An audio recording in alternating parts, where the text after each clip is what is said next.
Sophia और Ryan की पहली मुलाकात एक आपदा थी। सोफिया, एक अनाड़ी कलाकार, ने एक कला गैलरी के उद्घाटन में रायन के महंगे सूट पर गलती से पेंट गिरा दिया।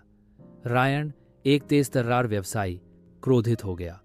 सोफिया ने बहुत माफी मांगी, लेकिन रायन का गुस्सा और बढ़ गया। दिन हफ्तों में बदल गए और सोफिया उनकी विनाशकारी मुठभेड़ की यादों को भुला नहीं पाई। उसने उम्मीद की थी कि वह फिर कभी रयान को नहीं देखेगी, लेकिन भाग्य के कुछ और ही इरादे थे। सोफिया का कला स्टूडियो और रयान का ऑफिस भवन एक आंगन साझा करते थे और वे एक दूसरे से टकराते रहे। उनकी शुरुआती बातचीत तनावपूर्ण थी, लेकिन सोफिया के विचित्र आकर्षण और रयान की सूखी बुद्धि ने धीरे धीरे उनकी दुश्मनी को कम किया।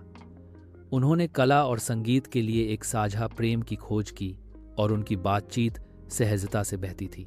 एक भाग्यशाली शाम को रयान सोफिया की कला प्रदर्शनी में ठोकर खा गया और उसकी पेंटिंग से उसकी आंखों में आंसू आ गए। उसने महसूस किया कि उसका शुरुआती गुस्सा उसे उसकी सुंदरता से अंदर और बाहर दोनों से अंधा कर गया था। सोफिया रयान के व्यवहार में बदलाव को महसूस करते हुए उसके लिए खुल गई और उन्होंने एक कोमल क्षण साझा किया। उनकी अप्रत्याशित प्रेम कहानी खिल उठी और उन्होंने एक दूसरे की कमियों में सांत्वना पाई।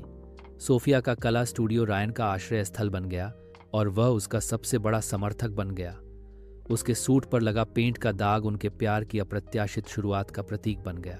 जैसे ही उन्होंने एक दूसरे की आंखों में देखा, सोफिया और रयान जानते थे कि उनकी प्रेम कहानी युगों युगों तक चलने वाली है। अराजकता से सामंजस्य की एक सुंदर परिवर्तन